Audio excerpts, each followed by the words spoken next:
Greetings,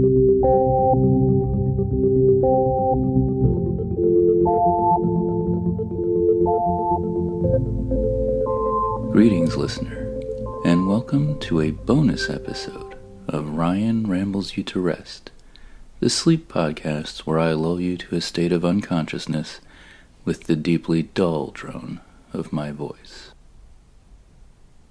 Because the 2022 Beijing Winter Olympics are underway, I thought it would be enjoyable for both of us if I were to spend a bit of time rambling about my all-time favorite Olympic sport, curling.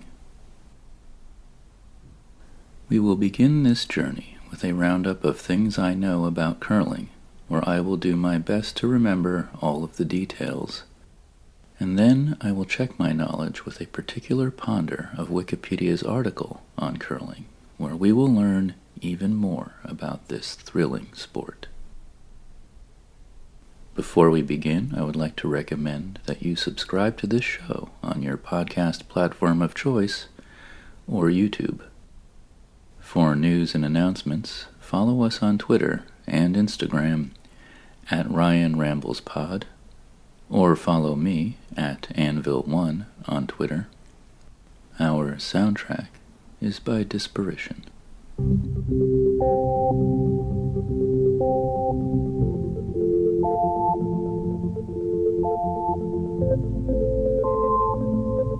I have been a fan of curling now for over a decade, since the 2010 Vancouver Olympics. In that year, my partner and I bonded over the sport, which we discovered an interest in together one weekend afternoon at a local sports pub. Later that winter, we went to the San Francisco Bay Area Curling Club in Oakland and took lessons. For those who live in the Bay Area, I will have a link in the description. In this roundup, I will try to list as many things as I know about curling.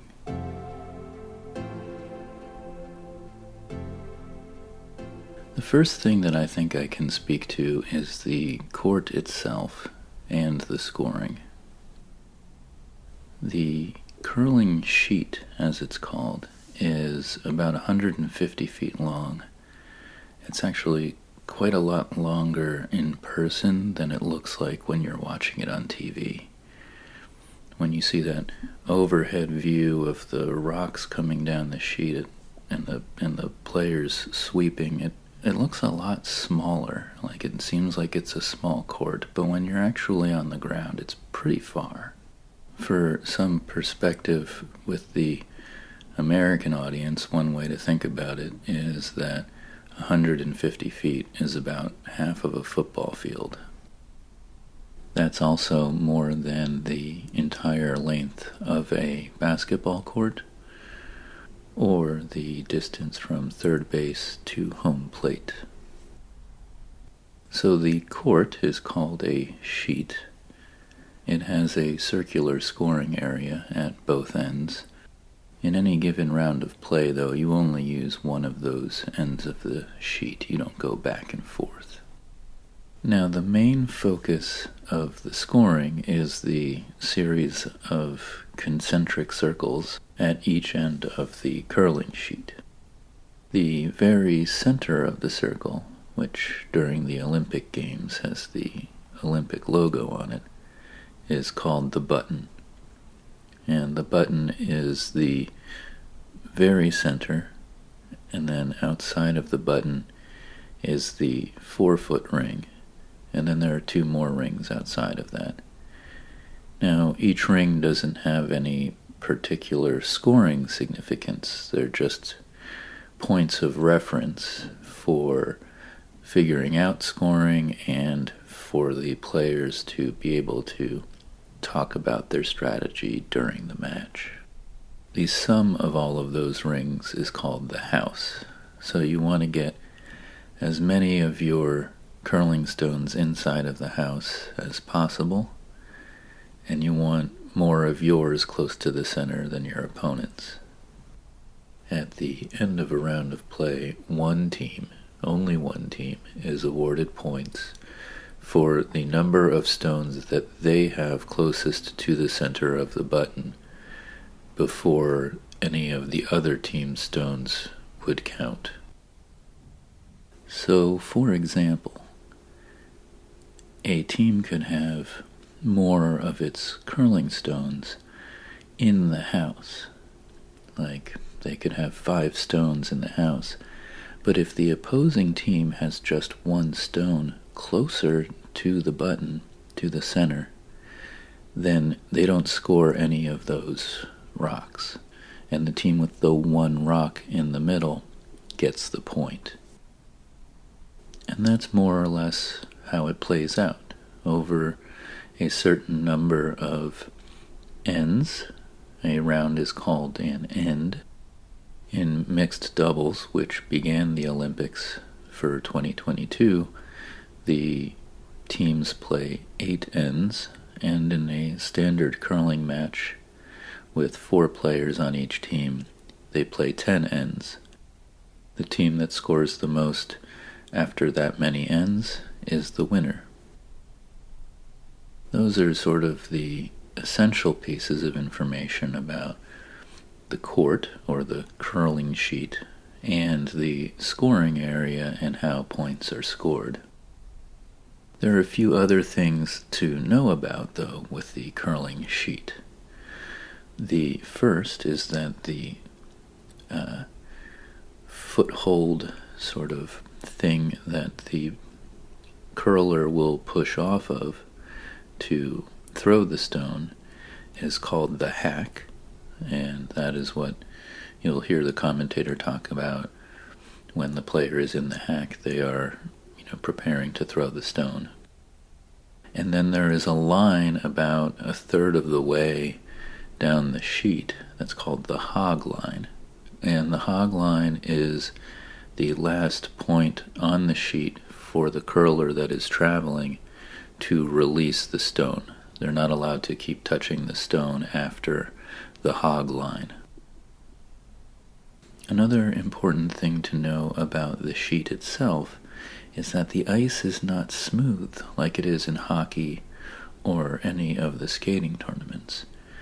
The curling sheet, the ice is pebbled, which means that it's got distributed droplets of water that have frozen, so that the surface is actually a little bit bumpy, and that has a reason for physics to be that way, because of the nature of how curling works. And having that pebbled surface makes it possible for the heavy stone to travel down the ice. We'll get more into the physical details of why that works as we talk more about the sport. And I would say that those are probably the most essential things to know about in terms of the sheet and the scoring. But I'm sure that when we get to the Wikipedia article, we may come across a few items that I left out there.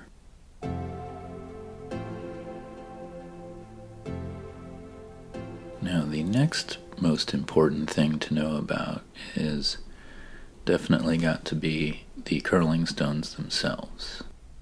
As in any sport, the object used for scoring is pretty much central and essential to the understanding of the sport itself.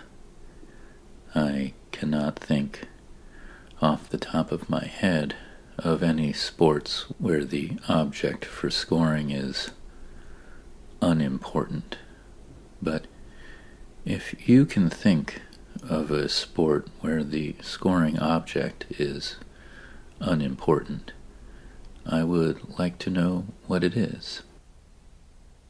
So a curling stone, sometimes referred to as a rock, is a polished piece of granite that has been milled to specifications. Specifically, it's a 42-pound granite rock with a concave bottom and a sort of handle on top. The modern ones that you see in the Olympics have some electronics built into them as well to indicate whether a foul was committed at the hog line. Now, the 42-pound granite rock is a specific granite.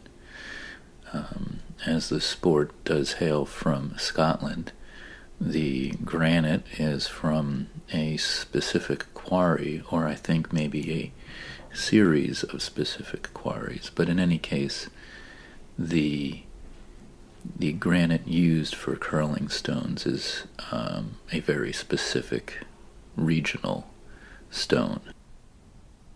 So no matter where in the world a curling tournament is taking place, the stones that you see in the game are all from the same place. So as I already mentioned, the stones themselves have a concave bottom. And the reason for this is that it minimizes the amount of contact between the stone itself and the surface of the ice. Because the outside of the stone is convex and round on the sides, then a very small amount of the stone itself is touching. And that means that, similar to ice skating, the smallest amount of mass is in contact with the ice. And that's even more so true because of the pebbling. And a sort of fringe additional reason for the pebbling is also that if you think of how a suction cup works, that a concave 42-pound rock on a smooth icy surface would actually create drag from the suction of having the concave bottom.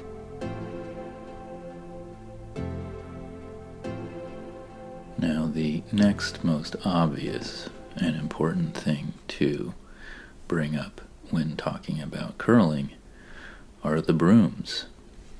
Everybody recognizes curling for the frantic sweeping that the players do ahead of the stone after it is thrown. It's kind of the funniest part of the game because it looks so silly with a very big rock and very little brooms. It looks funny. It's like they're, brushing the ice with a toothbrush or something. So the sweeping devices are in fact called brooms, and what they are doing is sweeping the ice.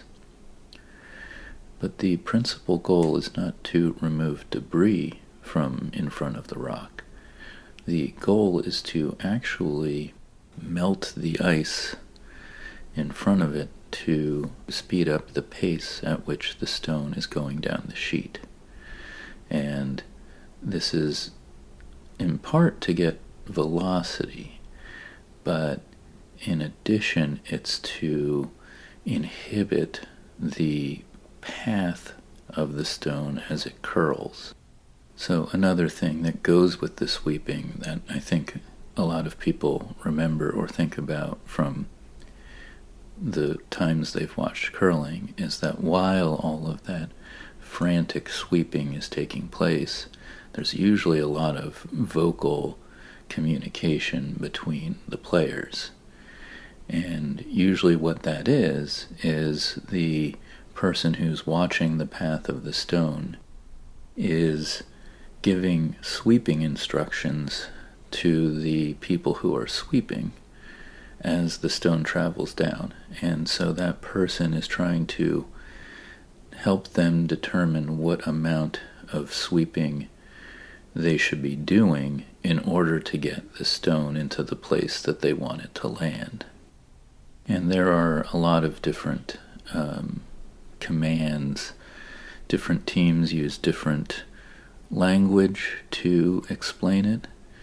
But if you were to take a curling class, you learn that basically it's expressions of how heavily you should be sweeping or vigorously to influence the path of the stone. Whenever people say that they think that curling is too slow-paced, I always think about these moments where the rock is flying across this sheet of ice and people are frantically sweeping and yelling at each other, and that doesn't feel very slow-paced to me. I understand what people mean, but if you get into watching curling, it doesn't feel as slow-paced as it looks most of the time.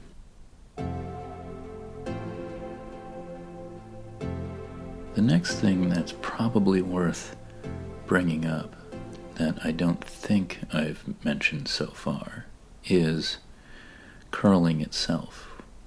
The game is called curling, and what is that? It's pretty much what it sounds like. What the object is to do is send the rock down the sheet and put a bit of a spin on it so that it curves or curls into the position that the players want it to land, so that it starts off looking pretty straight most of the time, and as the other players on the team are sweeping in front of the stone and allowing it to travel more straight, the rock's momentum and spin is trying to carry it in an axis more perpendicular to the path of the velocity. Here I'm, using my, probably 25-year-old memories of what physics terminology is, but I think you get the basic idea that if a player sent the stone down the sheet, it would start to travel left or right, depending, and when they sweep in front of it, it means that the ending point of that arc gets further and further down the sheet. So, for example, if it was untouched, the stone might come to a halt in the middle of the house, but at the top of the ring. But with some sweeping to help it travel faster down the ice, they might be able to curve that to still end at the center of the sheet, but further down the sheet and closer to the button, which is the middle of the house. But at the very basic side of it, the term curling isn't mystical or strange or hard to figure out. It's just what they do with the stone. Although what is kind of interesting is that it is a verb, and the sport is named after the thing that you do. And I wonder how many sports, relatively speaking, are named after the verb, the action that is performed, or something that happens in the game, versus how many sports are named after the object in the game, like the baseball or the basketball, or sports that have a name that altogether is just what it's called and isn't named after an object or a verb.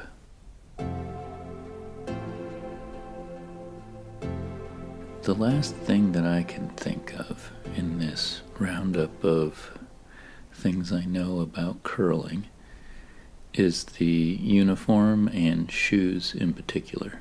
Now, the shoes are unique in that curlers don't have skates, but what they do have is one shoe that has a Teflon bottom so that they can slide on the ice.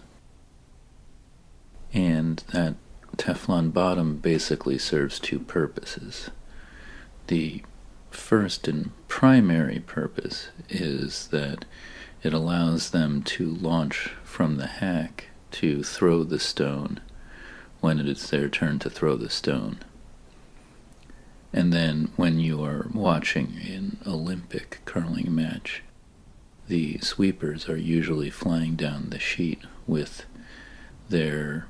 leading with their Teflon shoe and pushing with the other shoe. And the other shoe is more or less a normal shoe.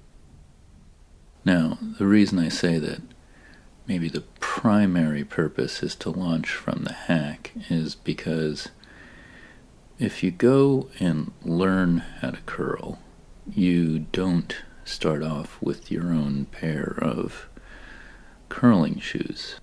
And instead you'll have just a Teflon sole that you use your regular shoes with. And when you're sweeping the stone as you go down the sheet, you don't do the Teflon thing. You just go with your shoes. You should be wearing shoes that have a decent tread because you don't want to slip on the pebbled ice. But as an amateur learning how to curl, you definitely don't start off with any kind of innate ability to fly down the sheet and sweep at the same time. You'll fall over more often than not if you try to go too fast. Now, if you're learning how to curl, also usually you don't start off learning how to use the broom as a balance when you're launching from the hack. When you watch Olympic curling, you see that the person who is about to throw the stone has in their offhand a curling broom that they are putting part of their weight on. And when you go to get lessons, there's a special piece of equipment that you lean on to throw the stone, because you're just not there. You're not at that level yet. Now, there is something of a uniform thing, at least for this 2022 Beijing Olympics. And that is that the teams have two uniforms, a dark and a light-colored uniform. And in this case, they are supposed to wear their dark uniform when they are throwing the dark-colored stones, which would be the red ones, and their light-colored uniform when they're throwing the lighter ones.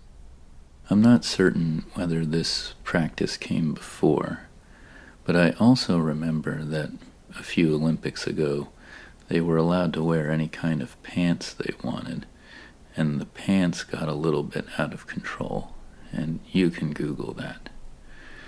And I think for last Olympics, for 2018, they clamped down on the freedom to choose the pants they were wearing, so that maybe this iteration of the uniform rules was for that.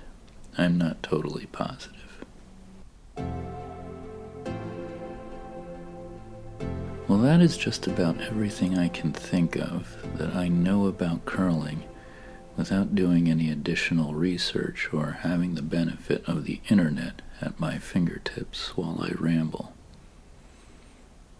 The essence of a good roundup. Coming up, we'll have a look at the Wikipedia article on curling and see if I got anything wrong or right. I mentioned that I got into curling through watching the game on TV with my partner and through taking lessons. What's your favorite Olympic sport, and how did you get into it?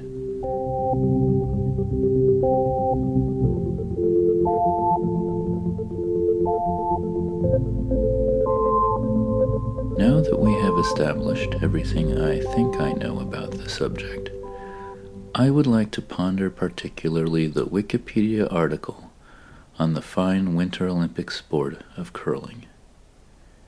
Herein, I expect both of us will learn quite a lot more about this cold weather-themed sport.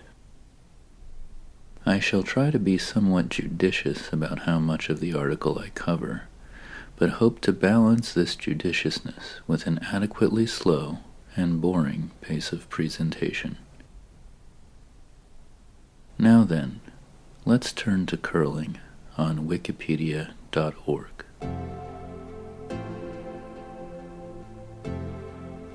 Curling from Wikipedia, the free encyclopedia.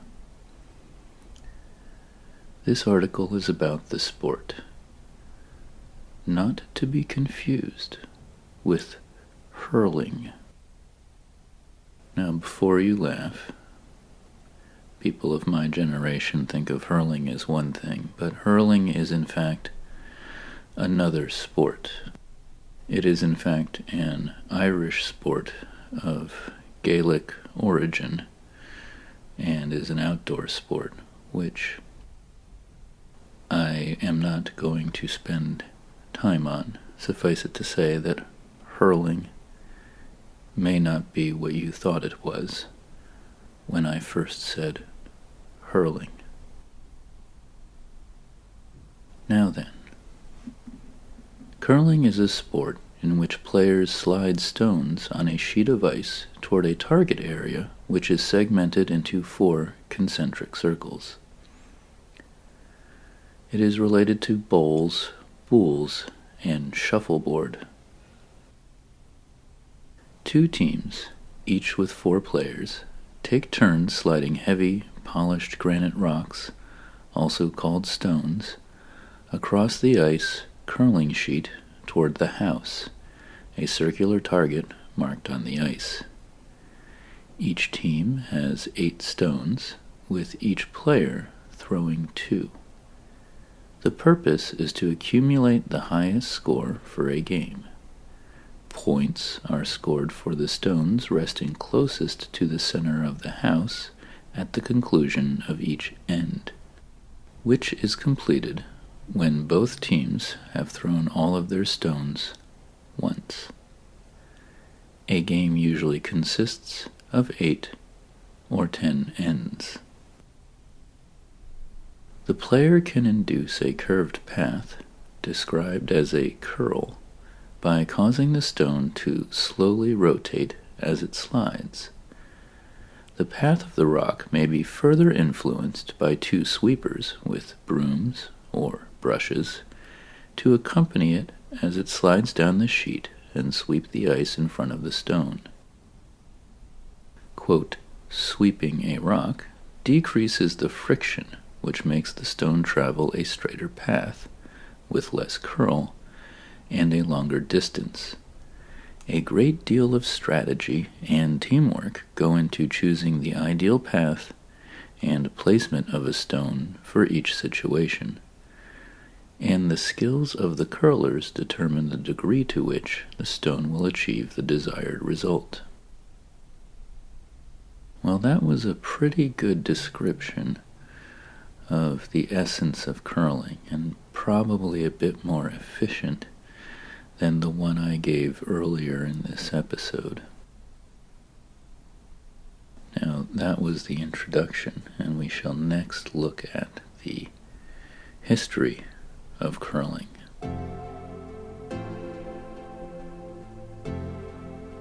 Evidence that curling existed in Scotland in the early 16th century includes a curling stone inscribed with the date 1511, found along with another bearing the date 1551, when an old pond was drained at Tumblane, Scotland. The world's oldest curling stone and the world's oldest football are now kept in the same museum, the Stirling Smith Art Gallery and Museum in Stirling. The first written reference to a contest using stones on ice coming from the records of Paisley Abbey, Renfrewshire, in February 1541. 2 paintings, Winter Landscape with a Bird Trap, and The Hunters in the Snow, both dated 1565, by Peter Bruegel the Elder, depict Flemish peasants curling, albeit without brooms. Scotland and the Low Countries had strong trading and cultural links during this period, which is also evident in the history of golf. So curling really does go back a long way. I mean, if it's truly as old as the early 16th century, then it's pretty astounding that it's been around for these 500 years, or a little bit more than 500 years, 510 or 12 at this point of recording. Now I can have a little look at these paintings. The Winter Landscape with a Bird Trap by Bruegel in 1565. Well, there are definitely people on ice in a winter setting with little circular objects on the ice. And in this case, they have a straight upward type of stick, like a top would, instead of the curved handle that we see today. I suppose this could be an image of curling, but it's not completely obvious. As the description said, there isn't sweeping, and it's definitely hard to tell how they're scoring, or totally whether the two groups that are playing are truly playing, but it does seem like a fair interpretation that they are curling. However, I would add that, and perhaps it's just for drama, there is a circular hole in the ice, and it is perilously close to where the curling is happening, which seems like this is a very dangerous game of curling going on. The word curling first appears in print in 1620 in Perth, Scotland, in the preface and the verses of a poem by Henry Adamson. The sport was, and still is, in Scotland and Scottish settled regions like southern New Zealand, also known as, quote, the roaring game, because of the sound the stones make while traveling over the pebble, droplets of water applied to the playing surface. The verbal noun curling is formed from the Scots and English verb curl, which describes the motion of the stone. Now that's interesting, the roaring game, named after the sound the stones make while traveling over the pebble. It is actually very true that there is a very unique sound. It sounds a little bit like a big stone door opening in a fantasy movie, like a vault. If you are not watching the game in a noisy environment like at a pub or maybe an airport where the sound would be off, if you're watching it at home, and especially if you have headphones, make sure to turn it up and listen to that sound, because it's actually very cool. Kilsyth Curling Club claims to be the first club in the world, having been formally constituted in 1716. So that would suggest that were it created 200 years earlier, that it took 200 years for a club to form around it. It is still in existence today. So even if it isn't the first in the world, it's easy for it to lay claim to being the oldest. Kilsyth also claims the oldest purpose-built curling pond in the world at Colcium, in the form of a low dam creating a shallow pool some 100 by 250 meters. That's 330 by 820 feet in size. The International Olympic Committee recognizes the Royal Caledonian Curling Club, founded as the Grand Caledonian Curling Club in 1838, as developing the first official rules for the sport. So even though curling may be as old as 500 years, its establishment appears to be more modern than that. In the early history of curling, the playing stones were simply flat-bottomed stones from rivers or fields, which lacked a handle and were of inconsistent size shape, and smoothness. Some early stones had holes for a finger and the thumb, akin to 10-pin bowling balls. Unlike today, the thrower had little control over the curl or velocity and relied more on luck than on precision, skill, and strategy. The sport was often played on frozen rivers, although purpose-built ponds were later created in many Scottish towns.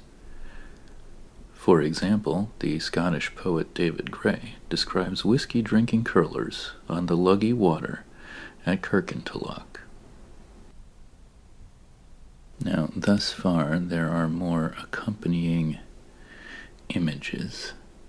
There is the curling match at Angleton Castle from 1860. There is a photograph of a group of people curling on a lake in Dartmouth, Nova Scotia, Canada in 1897.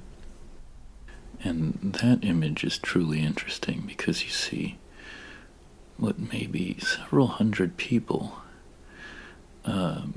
making up the border of the curling sheet because they're on a lake, and in the middle are all of the people curling. And what is probably worth mentioning is that as this is 1897 and an older time period, folks appear to be rather well dressed up for being on the ice and out in the cold. And then there is another photo of men curling in Toronto, Ontario, in Canada in 1909.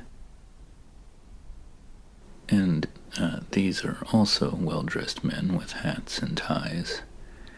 But their curling stones actually look quite a lot like our modern ones do now. However, their brooms are classic brooms that are not yet like the ones that are used today in the sport. Outdoor curling was very popular in Scotland between the 16th and 19th centuries because the climate provided good ice conditions every winter. Scotland is home to the international governing body for curling, the World Curling Federation, in Perth, which originated as a committee of the Royal Caledonian Curling Club, the mother club of curling. In the 19th century, several private railway stations in the United Kingdom were built to serve curlers attending bonspiels, which are curling tournaments, such as those at Aboyne, Carsbreck, and Drumere. Today, the sport is most firmly established in Canada, having been taken there by Scottish immigrants. The Royal Montreal Curling Club, the oldest established sports club still active in North America, was established in 1807. The first curling club in the United States was established in 1830, and the sport was introduced to Switzerland and Sweden before the end of the 19th century, also by Scots.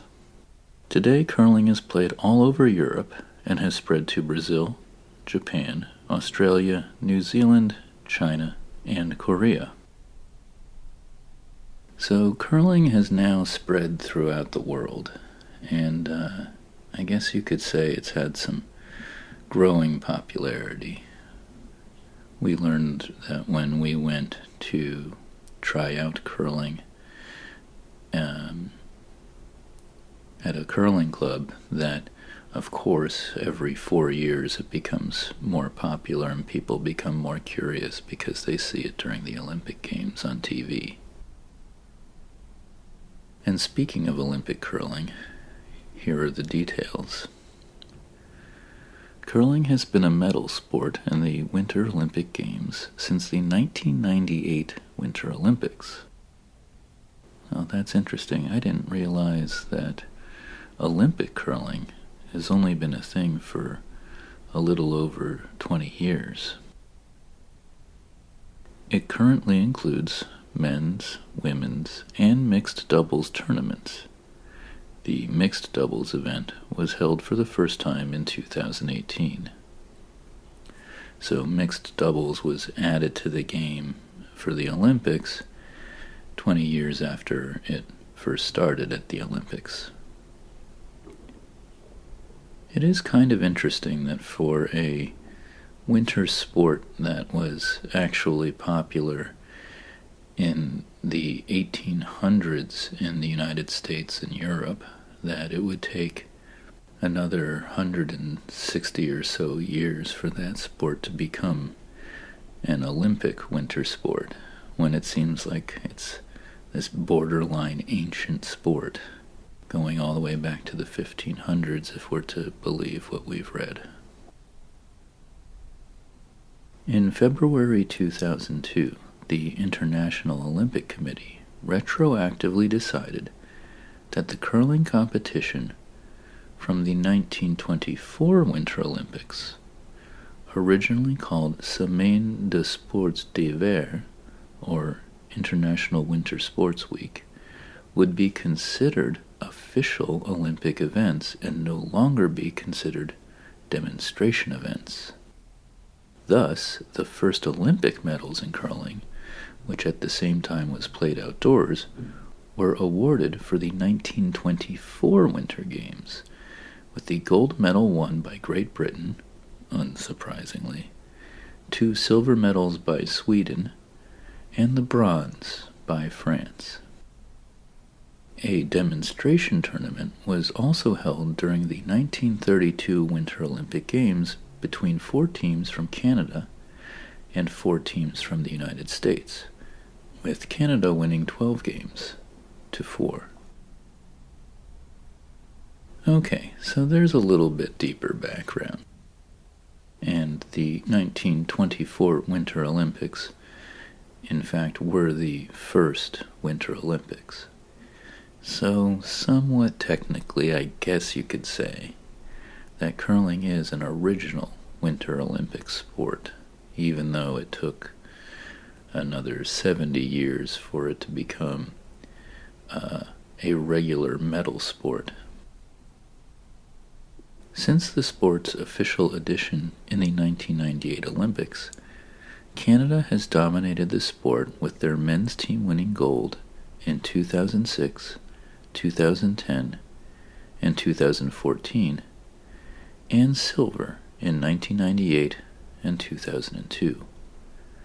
The women's team won gold in 1998 and 2014, a silver medal in 2010, and a bronze in 2002 and 2006.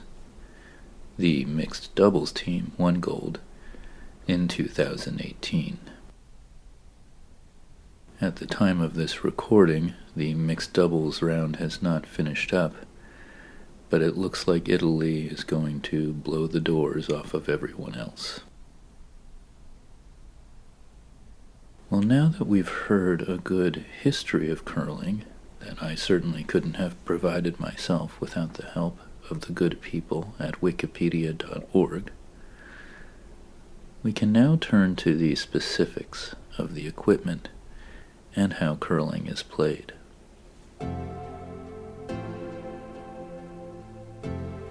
The curling sheet.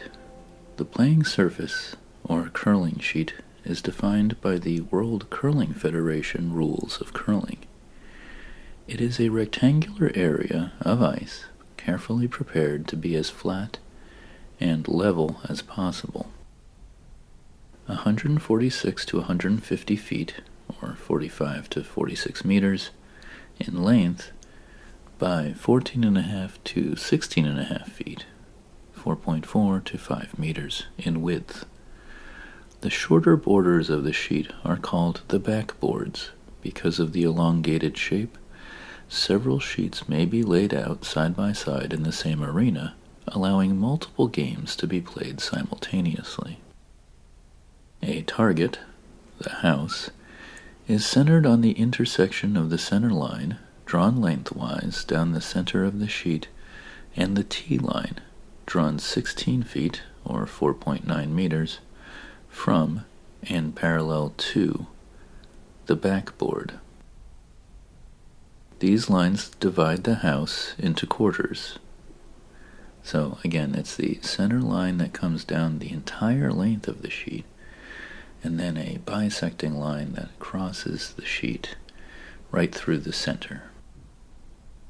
The house consists of a center circle, the button, and 3 concentric rings of diameter 4, 8, and 12 feet, formed by painting or laying a colored vinyl sheet under the ice, and are usually distinguished by color. A stone must at least touch the outer ring in order to score.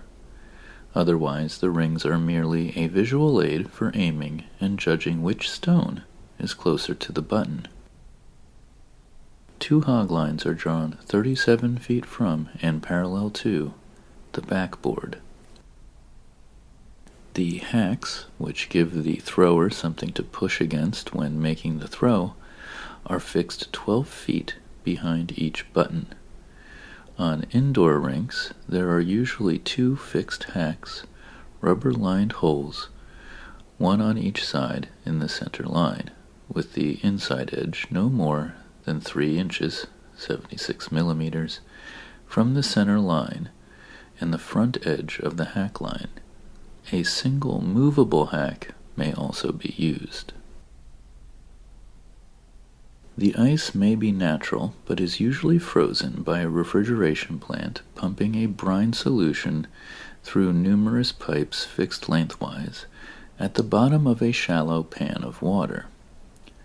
Most curling clubs have an ice maker whose main job is to care for the ice.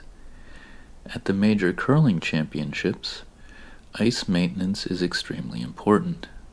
Large events, such as national or international championships, are typically held in an arena that presents a challenge to the ice maker, who must constantly monitor and adjust the ice and air temperatures, as well as air humidity levels, to ensure a consistent playing surface. It is common for each sheet of ice to have multiple sensors embedded in order to monitor surface temperature, as well as probes set up in the seating area to monitor humidity, and in the compressor room to monitor brine supply and return temperatures. The surface of the ice is maintained at a temperature of around 23 degrees Fahrenheit or -5 degrees Celsius. A key part of the preparation of the playing surface is the spraying of water droplets onto the ice, which form pebble on freezing. The pebbled ice surface resembles an orange peel, and the stone moves on top of the pebbled ice. The pebble, along with the concave bottom of the stone, decreases the friction between the stone and the ice, allowing the stone to travel farther. As the stone moves over the pebble, any rotation of the stone causes it to curl or travel along a curved path. The amount of curl, commonly referred to as the feet of curl, can change during a game as the pebble wears. The ice maker must monitor this and be prepared to scrape and repebble the surface prior to each game. Well, I had never really thought about it before, but it does make sense that it would be a very important job, especially in a major tournament, to have someone whose job is to focus on the quality of the pebbling and the consistency of the ice. From what I understand, members of a curling team do use stopwatches to time the speed of their throws and use their observations to figure out how the ice is behaving. So even if it's not consistent, they are still paying attention to the unique behaviors of the sheet that they are curling on. The curling stone, also sometimes called a rock in North America, is made of granite and is specified by the World Curling Federation, which requires a weight between 38 and 44 pounds. That's 17.24 and 19.96 kilograms. A maximum circumference of 36 inches, 914 millimeters, and a minimum height of 4.5 inches, or 114 millimeters.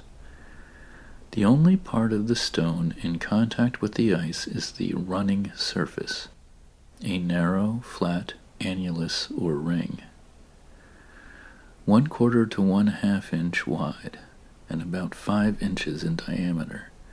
The sides of the stone bulge convex down to the ring, with the inside of the ring hollowed concave to clear the ice. This concave bottom was first proposed by J.S. Russell of Toronto, Ontario, Canada, sometime after 1870, and was subsequently adopted by Scottish stone manufacturer Andrew Kay. The granite for the stones comes from two sources: Ailsa Craig, an island off the Ayrshire coast of Scotland, and the Trefor Granite Quarry in Wales. Ailsa Craig is the traditional source and produces two types of granite, Blue Hone and Ailsa Craig Common Green. Blue Hone has very low water absorption, which prevents the action of repeatedly freezing water from eroding the stone. Ailsa Craig Common Green is a lesser quality granite than Blue Hone. In the past, most curling stones were made from Blue Hone, but the island is now a wildlife reserve, and the quarry is restricted by environmental conditions that exclude blasting. So that is also interesting, that although we knew that curling rocks came from specific places, what we didn't know was that a specific quality of granite that was available at one of those places is no longer available through the processes that were previously used to extract it. Kays of Scotland has been making curling stones in Mauchline, Ayrshire since 1851 and has the exclusive rights to the Ailsa Craig granite granted by the Marquess of Ailsa, whose family has owned the island since 1560. If the beginning of this article is accurate, then that means that the family has owned the island for almost as long as curling has existed. According to the 1881 census, Andrew Kay employed 30 people in his curling stone factory in Mauchline. The last harvest of Ailsa Craig granite by Kays took place in 2013 after a hiatus of 11 years. 2,000 tons were harvested, sufficient to fill anticipated orders through at least 2020. Kays have been involved in providing curling stones for the Winter Olympics since Chamonix in 1924, and has been the exclusive manufacturer of curling stones for the Olympics since the 2006 Winter Olympics. Trefor granite comes from the Ir Eifel, or Trefor Granite Quarry, in the village of Trefor on the north coast of the Llyn Peninsula in Gwynedd, Wales, and has produced granite since 1850, and also a host of mispronunciations by yours truly. Trefor granite comes in shades of pink, blue, and gray. The quarry supplies curling stone granite exclusively to the Canada Curling Stone Company, which has been producing stones since 1892 and supplied the stones for the 2002 Winter Olympics. A handle is attached by a bolt running vertically through a hole in the center of the stone. The handle allows the stone to be gripped and rotated upon release. On properly prepared ice, the rotation will bend or curl the path of the stone in the direction in which the front edge of the stone is turning, especially as the stone slows. Handles are colored to identify each team, two popular colors in major tournaments being red and yellow. In competition, an electric handle, known as the Eye of the Hog, may be fitted to detect hogline violations.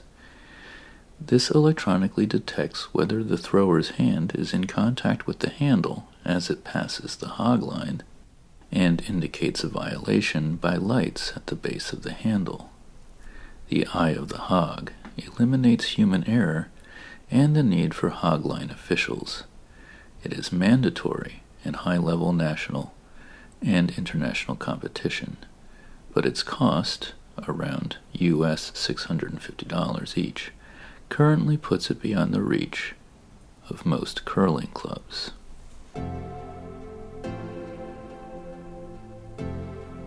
Now we'll move on to the iconic curling broom. Although I should add before we begin that there is a notice on the Wikipedia page that this section needs additional citations for verification. The curling broom, or brush, is used to sweep the ice surface in the path of the stone, and is also often used as a balancing aid during delivery of the stone.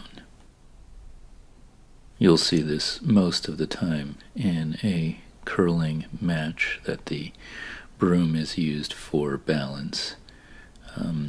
It says often, and my inclination is to say actually more than often, if not most of the time. But if you watch closely in some matches, it seems as though the person delivering the stone is sometimes balanced more with their non-launching leg than with the broom itself. Prior to the 1950s, most curling brooms were made of corn strands and were similar to household brooms of the day. In 1958, Fern Marchesal of Montreal inverted the corn straw in the center of the broom. This style of corn broom was referred to as the blackjack. So that's interesting. For a sport that began 400 years earlier, it took until 1958 to get an iteration of the broom that we're more familiar with today. And even then, it's still made of corn. Artificial brooms made from man-made fabrics rather than corn, such as the rink rat, also became common later during this time period. Prior to the late 60s, Scottish curling brushes were used primarily by some of the Scots, as well as by recreational and elderly curlers as a substitute for corn brooms, since the technique was easier to learn. In the late 60s, competitive curlers from Calgary, Alberta, such as John Mayer, Bruce Stewart, and later the World Junior Championship team skipped by Paul Gausel, proved that the curling brush could be just as, or more, effective without all the blisters common to corn broom use. During that time period, there was much debate in competitive curling circles as to which sweeping device was more effective, brush or broom. Eventually, the brush won out, with a majority of curlers making the switch to the less costly and more efficient broom. Today, brushes have replaced traditional corn brooms at every level of curling. It is rare now to see a curler using a corn broom on a regular basis. Curling brushes may have fabric, hog hair, or horsehair heads. Modern curling brush handles are usually hollow tubes made of fiberglass or carbon fiber instead of a solid length of wooden dowel. These hollow tube handles are lighter and stronger than wooden handles, allowing faster sweeping and also enabling more downward force to be applied to the broom head with reduced shaft flex. That's interesting. So the hollow, plastic tubes that they have now are used because they're lighter weight and easier to handle, which is kind of interesting having gone curling, because when you first handle one of these brooms, it feels awkwardly light to the touch and doesn't feel like you can really put your weight on it or really use it for heavy sweeping work, but apparently this is the way to go. New directional fabric brooms were introduced in 2014. Dubbed the Broomgate controversy, they were able to better manipulate the path of a curling stone than existing brooms. Players were worried that these brooms would alter the fundamentals of the sport by reducing the level of skill required, accusing them of giving players an unfair advantage, and at least 34 elite teams signed a statement pledging not to use them. The new brooms were temporarily banned by the World Curling Federation and Curling Canada for the 2015-2016 season. As a result of the Broomgate controversy, as of 2016, only one standardized brush head is approved by the World Curling Federation for competitive play. Now that's very interesting. We've read so far about a multitude of advancements in curling technology that make the sport either more accessible or make it work better. And then here we have, just a few years ago, in the last 10 years, a revolution to the curling broom that was rejected because it was too good. Very interesting. I wonder what that's about. Was there perhaps an outcry against having sensors for the stone crossing the hog line because it didn't require an official there, and that's tradition? Or what about the concave part of the curling stone?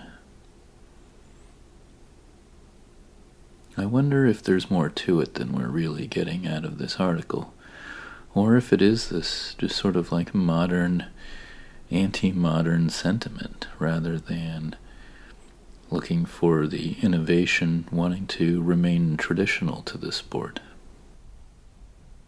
But that seems just so funny because, in particular, the curling broom changed a lot. As we learned just a few moments ago, the artificial brooms are from the last 50 years of a potentially 500-year-old sport. Very interesting. Are there advancements in technology that you can think of that have been shunned from sports?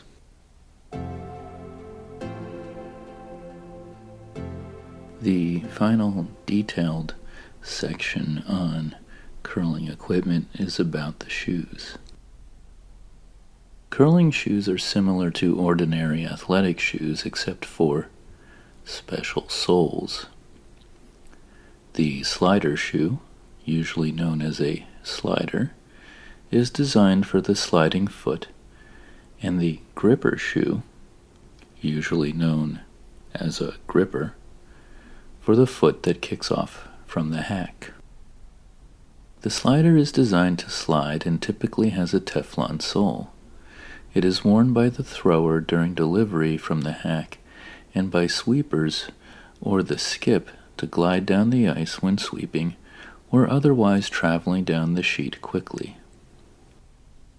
Stainless steel and red brick sliders with lateral blocks of PVC on the sole are also available as alternatives to Teflon.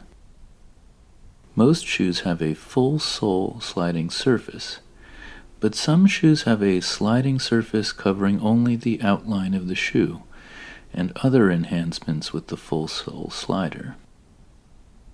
Some shoes have small disc sliders covering the front and heel portions, or only the front portion of the foot, which allow more flexibility in the sliding foot for curlers playing with tuck deliveries.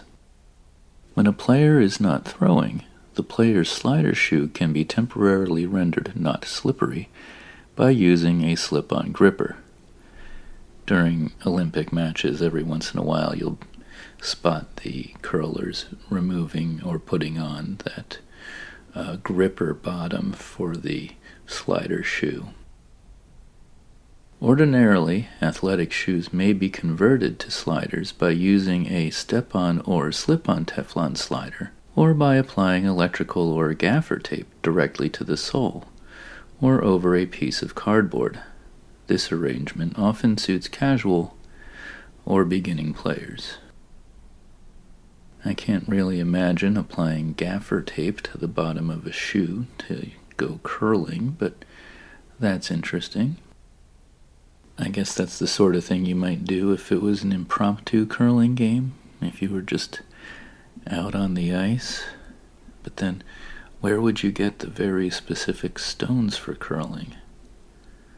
It seems strange that you would be in a situation where gaffer tape or electrical tape would make sense to create a slider shoe, but you would have the rest of the curling equipment that you needed.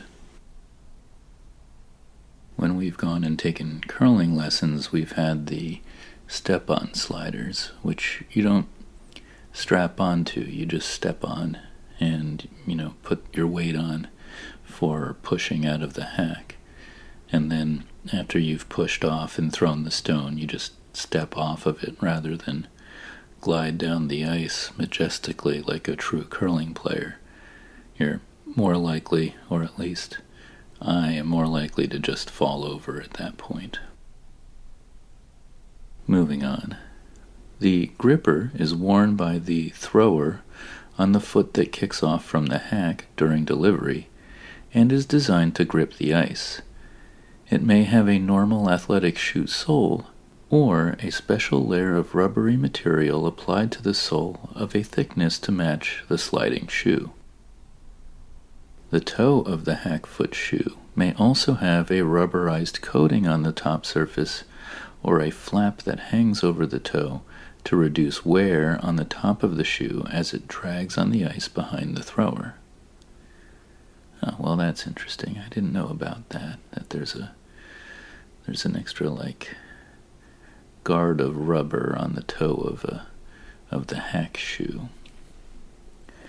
So that's all the detail here on curling shoes, and there's a photo here on the page where you can see the white Teflon sole of the curling shoe, and then otherwise they look like regular black shoes with laces. Not sneakers, oddly enough, but if you go curling, you'll probably want to wear sneakers or something with a good tread on them. Now, there's just one small section left for equipment, and it lists bullet points for 3 additional sort of optional things that not entirely optional, things that you'll see in curling as well.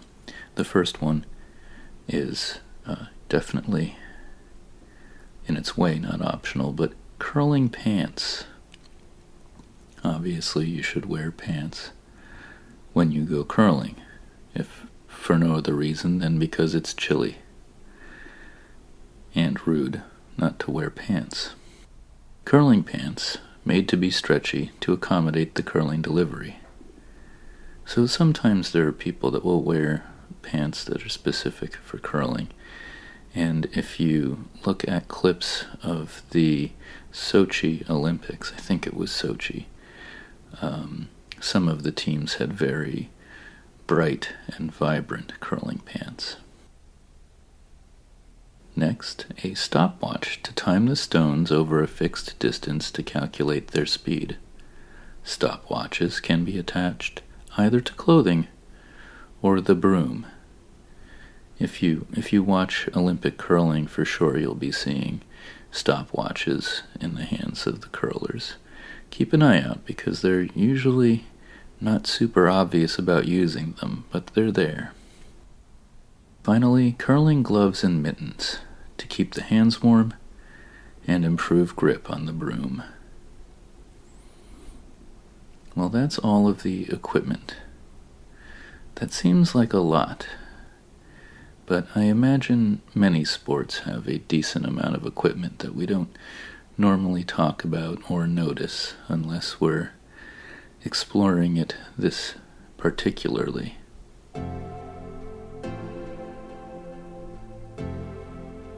So this section on gameplay is going to go into the real nitty-gritty of the, what a curling match involves, the actions that players take, and I think we might also get some scoring here.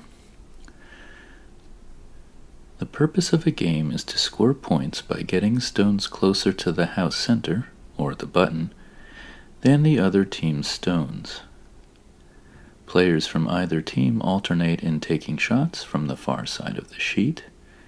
An end is complete when all 8 rocks from each team have been delivered, a total of 16 stones.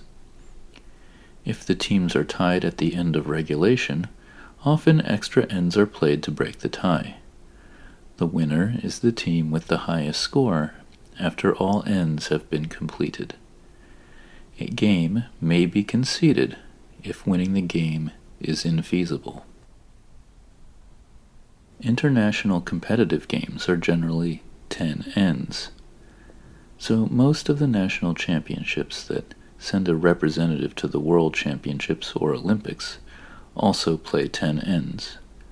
However, there is a movement on the World Curling Tour to make games only 8 ends. Most tournaments that tour are 8 ends and are the vast majority of recreational games. That's also the case for the mixed doubles that kicked off the Olympics in 2022. In international competition, each side is given 73 minutes to complete all of its throws. Each team is also allowed 2-minute-long timeouts per 10-end game. If extra ends are required, each team is allowed 10 minutes of playing time to complete its throws and 1 added 60-second timeout for each extra end.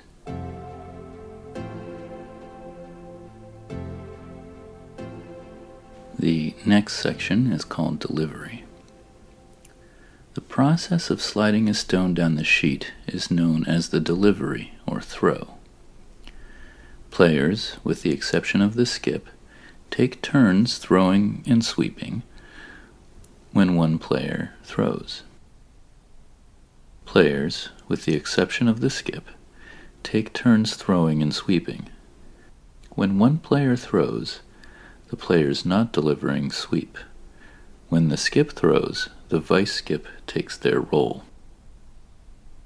The skip, or the captain of the team, determines the desired stone placement and the required weight, turn, and line that will allow the stone to stop there. And we'll get into the details momentarily on that. The placement will be influenced by the tactics at this point in the game, which may involve taking out, blocking, or tapping another stone. Now here we have 3 bullet points describing each of those 3 things. The weight of the stone is its velocity, which depends on the leg drive of the delivery rather than the arm. In other words, it's the throwers pushing off from the hack that affects the weight. The turn, or curl, is the rotation of the stone, which gives it a curved trajectory. Now that's relatively straightforward, and you'll hear announcers talking about the curl on a throw. The line is the direction of the throw, ignoring the effect of the turn. So the line is, again, the direction of the throw, ignoring the effect of the turn or the curl. It's not always obvious, but if you watch closely in a curling match, you'll see that they don't always throw the stone in a straight line. Sometimes it's off to the side a little bit. Sometimes it's left or right of center. And that's what they mean by talking about the direction of the throw and not how it's moving. The skip may communicate the weight, turn, line, and other tactics by calling or tapping a room on the ice.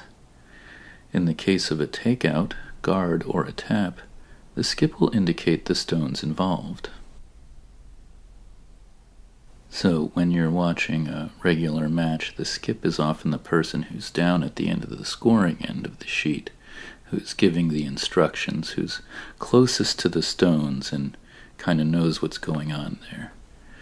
In modern curling and in Olympic curling, of course, the house is displayed on a giant television in the arena, so even somebody who's going to throw can get a top-down view and an idea of what the scoring situation looks like.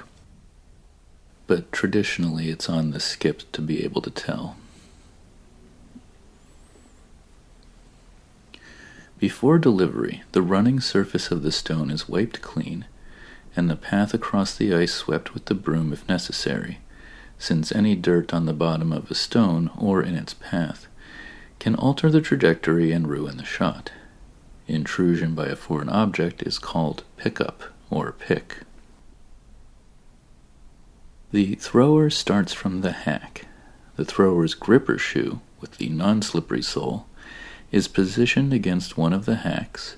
For a right-handed curler, the right foot is placed against the left hack, and vice versa for a left-hander.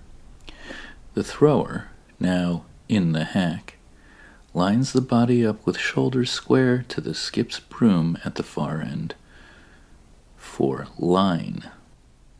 The stone is placed in front of the foot now in the hack. Rising slightly from the hack, the thrower pulls the stone back.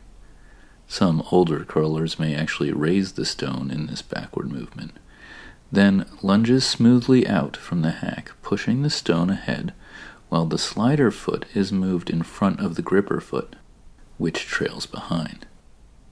The thrust from this lunge determines the weight, and hence the distance the stone will travel. Balance may be assisted by broom held in the free hand with the back of the broom down so that it slides. One older writer suggests the player keep, quote, a basilisk glance at the mark. There are two common types of delivery currently, the typical flat-foot delivery and the Manitoba tuck delivery, where the curler slides on the front ball of his foot. When the player releases the stone, a rotation is imparted by a slight clockwise or counterclockwise twist of the handle from around the 2 or 10 o'clock position to the 12 o'clock on release. A typical rate of turn is about 2.5 rotations before coming to a rest. The stone must be released before its front edge crosses the near hog line, and it must clear the far hog line or else be removed from play, or hogged. An exception is made if a stone fails to come to rest beyond the far hog line after rebounding from a stone in play just past the hog line. In other words, if a stone bounces back across the line, it's still in play. In major tournaments, the eye of the hog sensor is commonly used to enforce this rule. The sensor is in the handle of the stone and will indicate whether the stone was released before the near hog line. The lights on the stone handle will either light up green, indicating that the stone has been thrown legally, or red, in which case the illegally thrown stone will be immediately pulled from play instead of waiting for the stone to come to rest.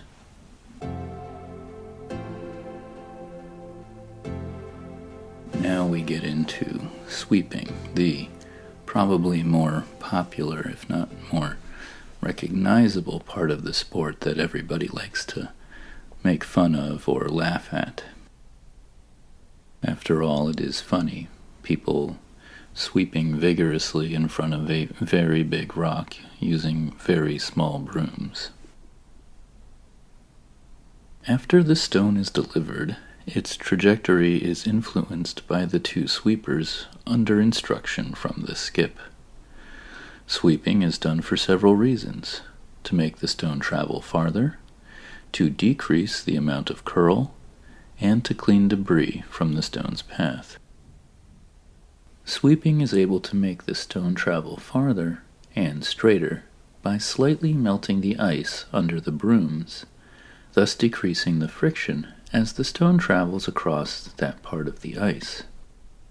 The stones curl more as they slow down, so sweeping early in travel tends to increase distance as well as straighten the path, and sweeping after sideways motion is established can increase the sideways distance.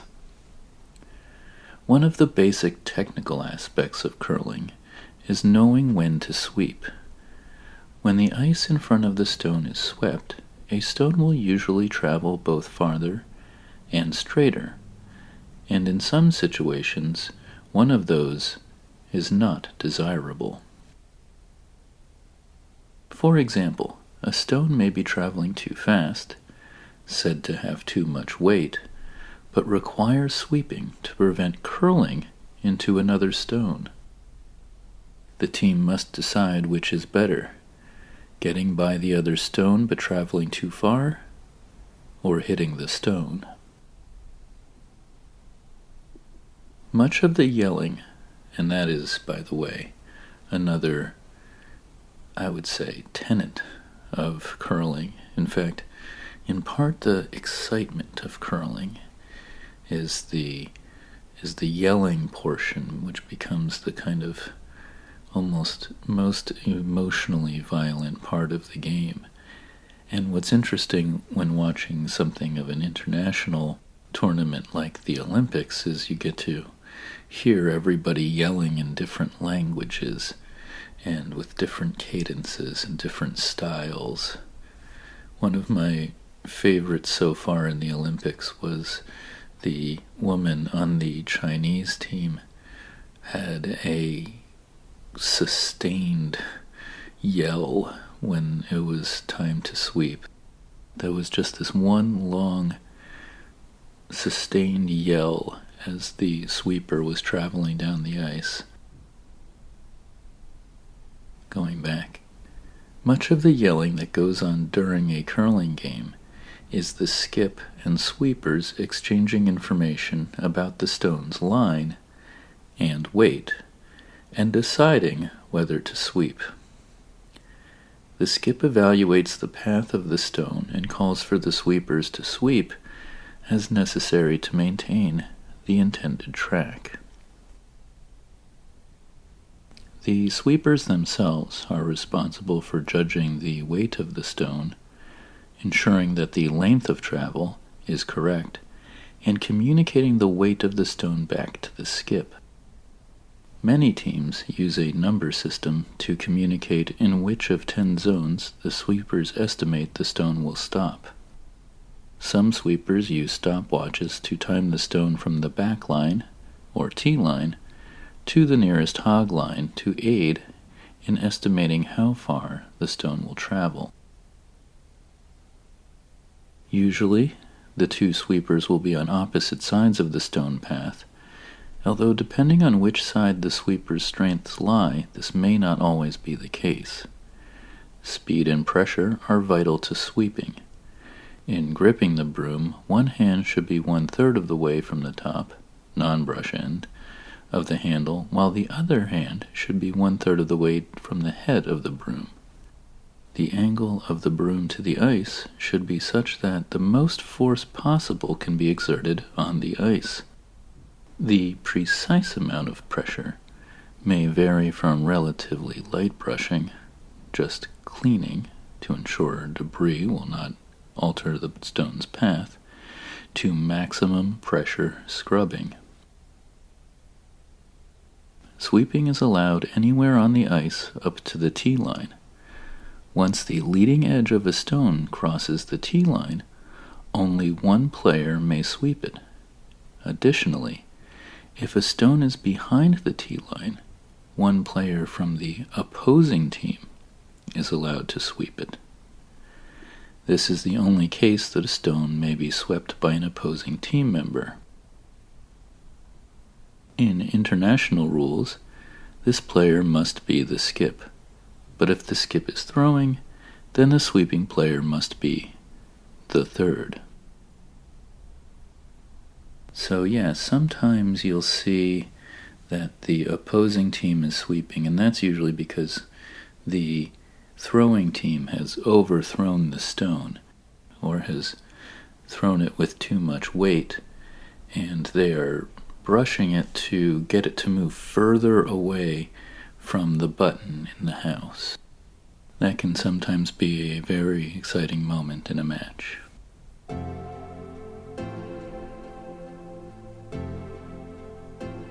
Now I'll gloss over a few things that are coming up here. One is about burning a stone, which is basically where there's an error and a stone needs to be removed from play. And then there's a very lengthy section about the free guard zone on the sheet. And the free guard zone is pretty deep in the weeds rules that you don't really need to enjoy watching the sport on TV. The short version of it is that it's to curb a certain strategy that they would prefer not to have in the game. So instead of talking about those things, we're going to go over the 3 types of shots.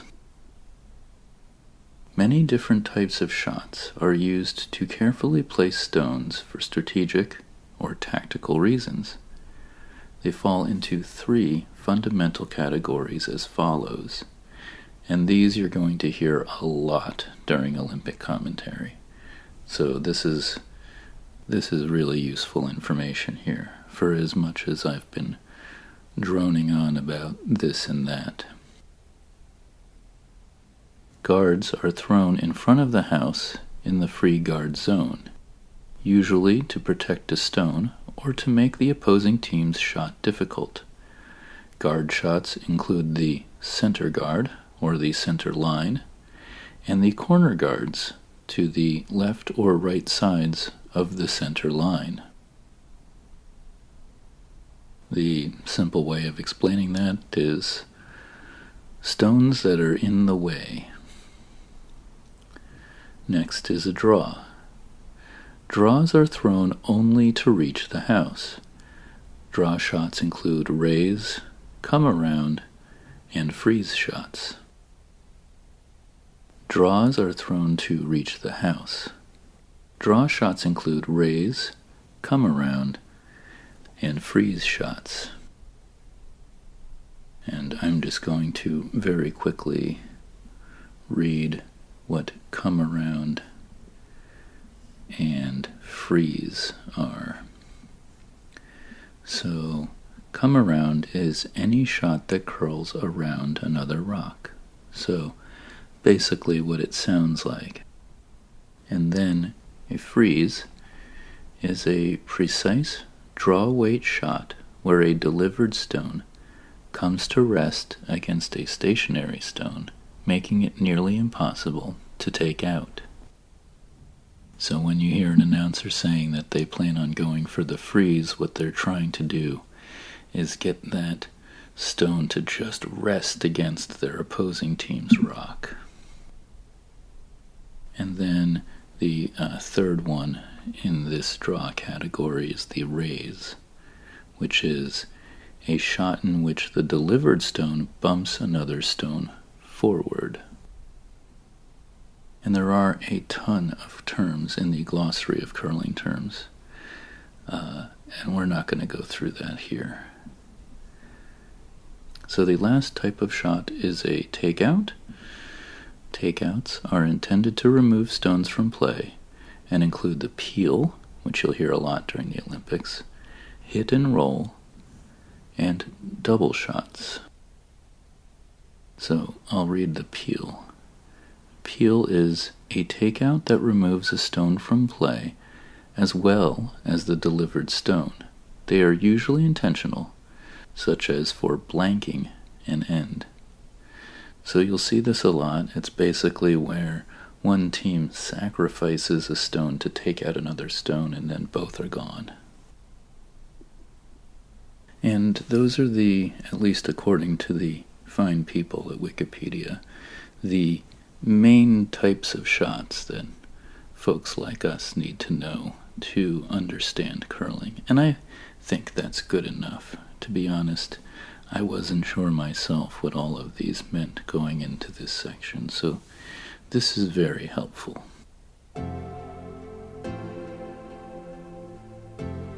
The last part of gameplay that I think is crucial for us to bring up, because there is a very extensive section here on strategy, and we're gonna skip that. I think that you can learn quite a lot about the strategy of the game just by watching it during the Olympics, and think about what you think you might do if you were in that situation.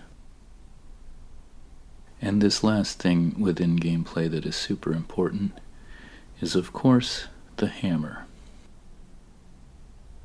The last rock in an end is called the hammer, and throwing the hammer gives a team a tactical advantage.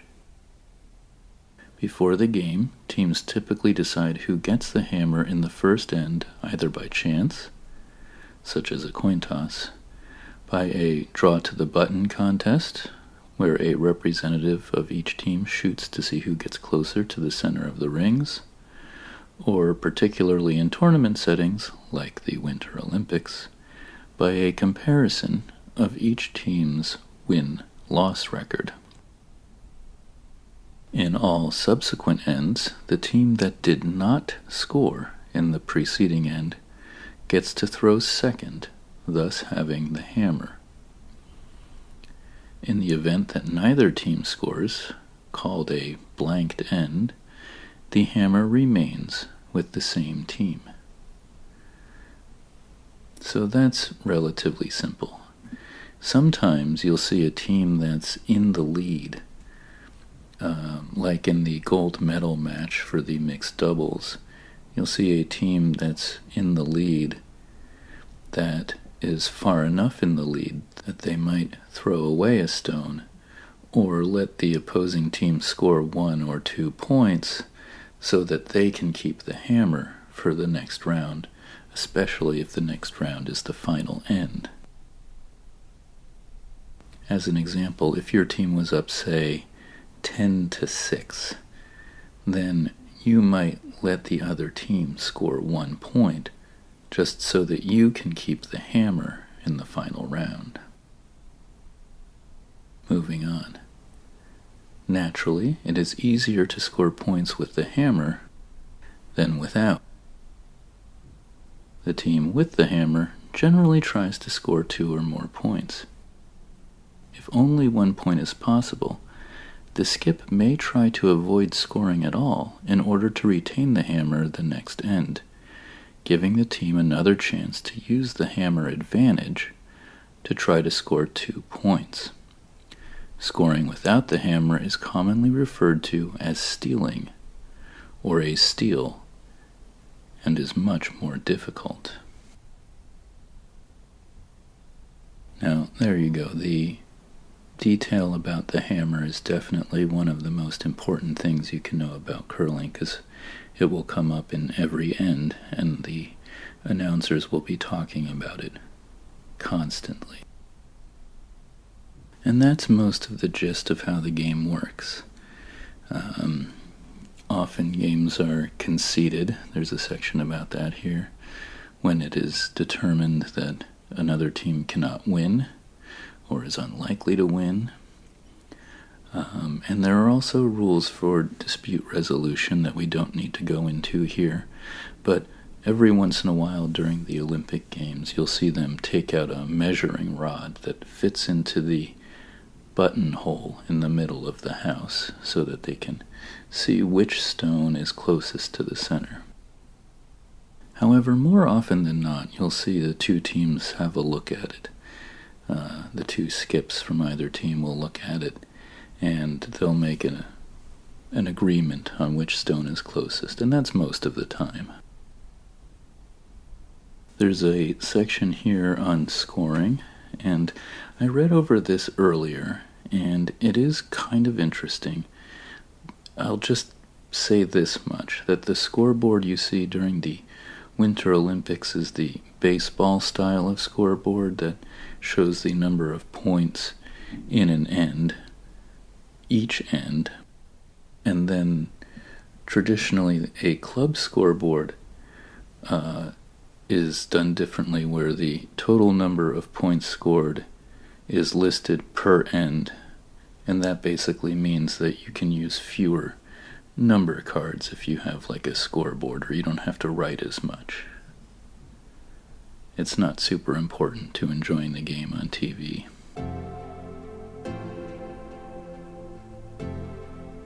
There's, if you choose to go check out the Wikipedia article, and I'll have a link in the description, there is also a bunch about curling culture, and there's a section on accessibility in curling and curling in pop culture.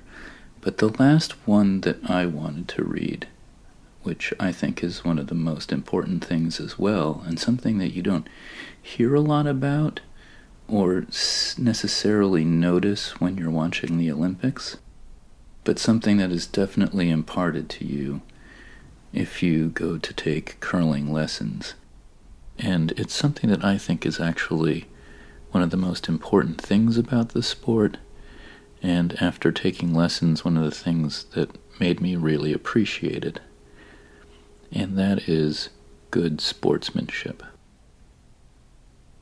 If you go to take curling lessons, they will tell you that it's always about everybody having a good time and being cool with one another. It's not the kind of sport that's like anger and violence and holding those things up on a pedestal. So if that sounds like your kind of sport, and you've connected with some of the other things I've read about, then I highly recommend learning more about curling on TV or taking lessons in person. And here I'll read some of what they have on the subject in Wikipedia. More so than in many other team sports, good sportsmanship, often referred to as the spirit of curling, is an integral part of curling. The spirit of curling also leads teams to congratulate their opponents for making a good shot, strong sweeping, or spectacular form. Perhaps most importantly, the spirit of curling dictates that one never cheers mistakes, misses, or gaffes by one's opponent, unlike most team sports. And one should not celebrate one's own good shots during the game beyond modest acknowledgement of the shot, such as a head nod, fist bump, or thumbs up gesture. Modest congratulation, however, may be exchanged between winning team members after the match. On the ice celebration is usually reserved for the winners of a major tournament after winning the final game of the championship. It is completely unacceptable to attempt to throw opposing players off their game by way of negative comment, distraction, or heckling. A match traditionally begins with players shaking hands with and saying "good curling" or "have a pleasant game" to each member of the opposing team. It is also traditional, in some areas, for the winning team to buy the losing team a drink after the game. Now that's something that I think many of us can appreciate as a tradition of a game.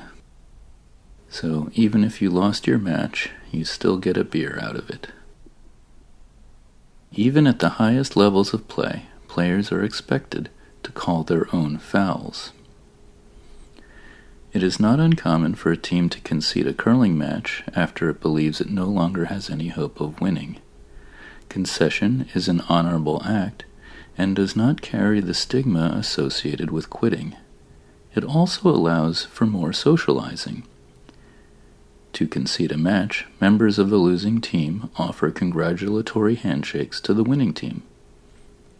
Thanks, wishes of future good luck, and hugs are usually exchanged between the teams. To continue playing when a team has no realistic chance of winning can be seen as a breach of etiquette. So there you have it, the spirit of curling, good sportsmanship, and getting a beer after the game. Well, I feel like I have learned that a very particular ponder does not always give way to serious rambling, but I hope that you have appreciated, in your own way, the information that you have received. If there is another specific, particular topic you would like to ponder with me, let me know.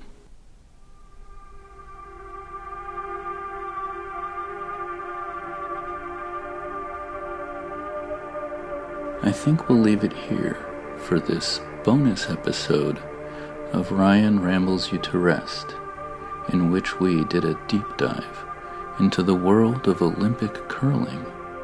I hope you have been adequately rambled to rest and are not hearing what I'm saying right now. However, if for some reason you are conscious at this time, I will leave you with these parting words. Rings, island, cool, deadpan, worry, handsomely, sock, anger, past, and impartial. Thank you again for this bonus journey. I am your host, Ryan, and I'll see you next time.